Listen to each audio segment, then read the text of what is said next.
皆さんどうもこんにちは、浩平です。今日はね、ついに、クロアチアでというか世界で最も人気のある観光地の一つであるドゥブロブニクに行きたいと思います。簡単にね、ドゥブロブニクっていうのは、どういうところなのか、どこにあるのかっていうのをね、お伝えしたいなと思うんですけども、クロアチアの最南端に、ドゥブロブニクっていうのは、位置してまして、中世の13から14世紀ぐらいに、最もね栄えてたって言われるんですけども、その頃はドゥブロブニクっていうのは、一つの、港町だけじゃなくて、国みたいな感じで栄えてまして、でよくね、僕の YouTube 見ておられる方はご存知のアドリア海を挟んでクロアチアの向かいにイタリアがあるんですけども、そのイタリアにもドゥブロブニク並みのね、強力な力を持った、港町がね、その中世13、14世紀にありまして、で、そういったところからね、身を守ったり海賊からね、町を攻撃されるのを、防ぐために、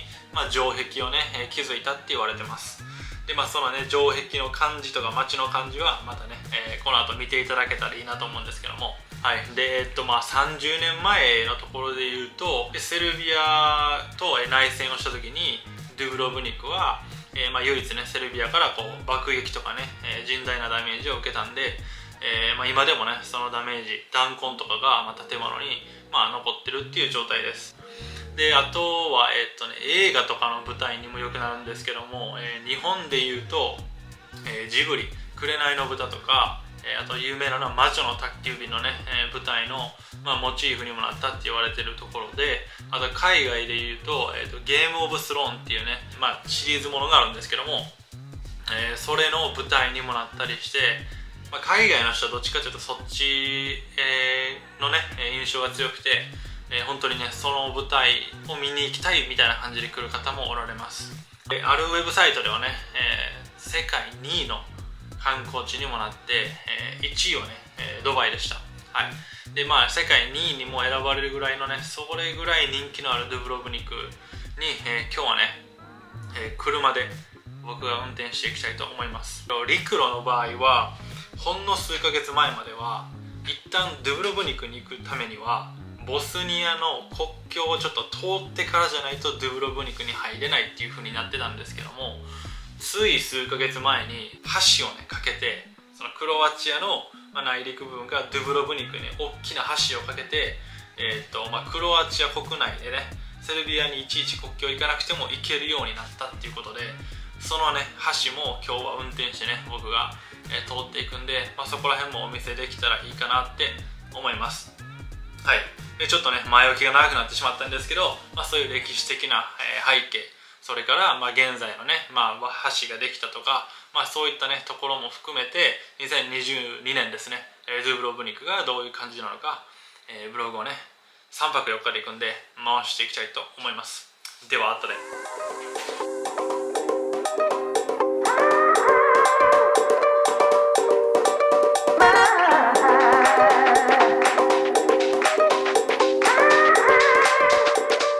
Hi guys! So we're on our way to Dubrovnik now. I'm super excited. I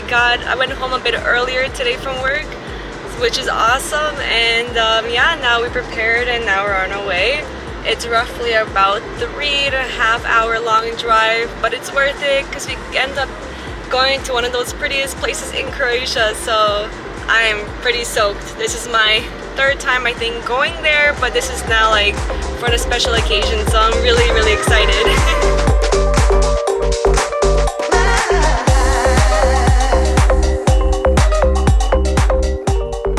はい、ということでね、今高速乗って、ドゥブロブニクまであと、1時間ぐらいかなのところで、高速のね、パーキングで止まってるんですけど、今この後ろにね見えるブリッジがさっき話してたね、ついね先月でした。先月にオープンした橋で、What was the name of the bridge? Pelješac Bridge. Pelješac っていう、大体ね 2.4 キロあるね、めちゃくちゃなんかかっこいい感じの橋になってて、でこのね橋があるおかげでね、みんなねドライブでこういう感じでね、クロアチアから出ずにね行けるようになったっていう感じですね。ではね、今からこのブリッジ戻っていきます。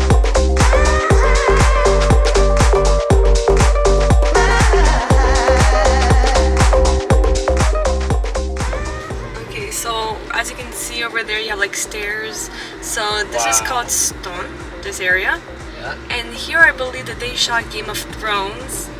my favorite TV series ever. So I'm fangirling hardcore right now. This is awesome!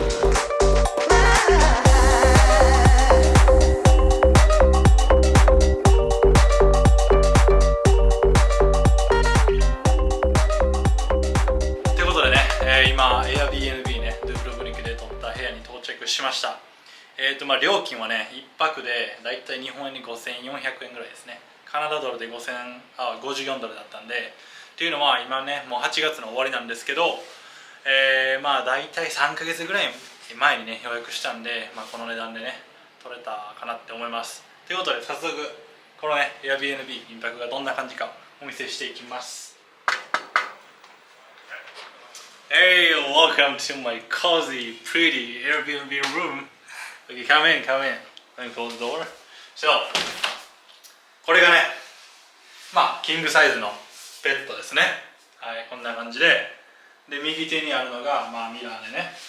で、こういうちょっと物置があって、で、左手ですね。今持ってきた荷物を置きまくってるんですけど、で、エアコン、ちょっとしたポット、テレビ、絶対使わないですね、これは。で、ここがクローゼットですね。はい。割と大きめのサイズで、で、ここが、キッチン、シンクで2つね、IH があって、これ普通に冷蔵庫って感じですね。で、上食器があるんで、最悪ね、自分たちで何かね、スーパーとか行ってね、物を買っても、ここで何かね、作ったりはできます。で、ここがね、シャワールームになってまして、シンプルにね、普通にシャワーね、ここ浴びれて、で、普通にね、洗面台手洗って。ということで、これがね、ドゥブロブニクの、一般的な Airbnb かなってなります。はい。で、今から、このね、バルコニーが、部屋の前にあるんですけど、そのバルコニーにね、出て、景色をね、お見せしたいと思います。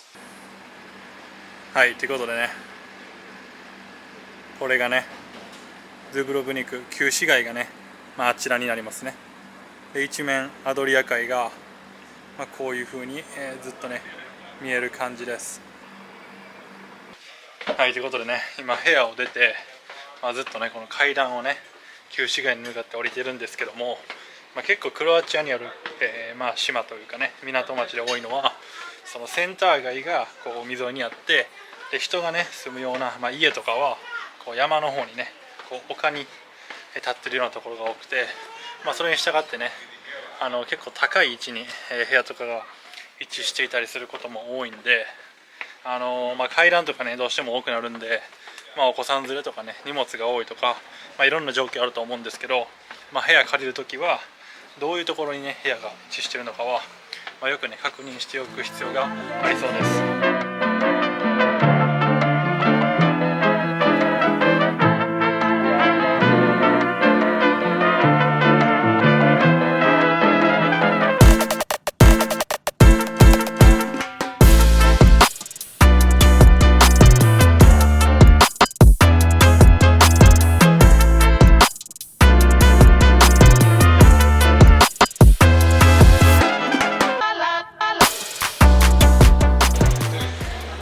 はい、ということでね、今は、ドブロブニクの大聖堂に、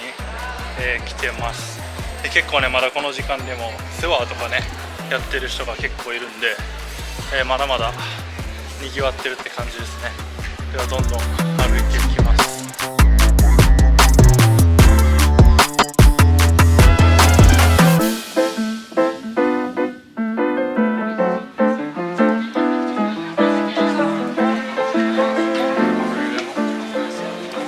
この階段はね、ゲームオブスローンっていうね大ヒットのドラマで、すごくね有名になった撮影シーンで、こうやってね大量の、観光客の方がね写真とかビデオをね撮りに来てるんで、すごくね混んでる階段になってます。